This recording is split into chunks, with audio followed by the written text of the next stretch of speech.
Talakitok yan. Malaman yan, nanay. Napakasarap ng isda na to. Sa lahat. Talakitok. Prito. Kaya sa bawan. Sit and saw. Tama. Ano po? Magkano kilo nan? 300 lang bigay. Lang ha? Lang. Sa palengke 480 yan. Yay, ganun? Ganun ba? Kaya nga siya ang binabantayan ko dito. Ay, ganun. Murang-mura pala si Kuya magbenta. Kaya pala marami ko. Magkano bigay ko? 340 oh. Ang dapula po. Oh, galing. Alam mo po ay alam mo 600 sa dyan. palengke. Ay, ganun? Oo. 580 sa lapu-lapu nabili ako. Tulog pa yung aking. Bigyan mo ako ng kadagdag. Senior eh, di ba? Ayan o. Ano naman ka naliskisan? Spoiled ako dyan.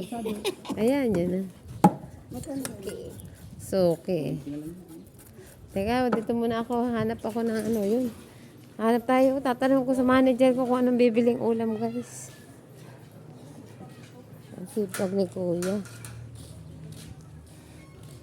Dito tayo sa bahay ni Sayon. Tingnan natin kung anong itsura ng bahay ni Sayon. Ilang araw na ako naglilinis, nagluluto. Kasi wala. Diyan muna kayo guys.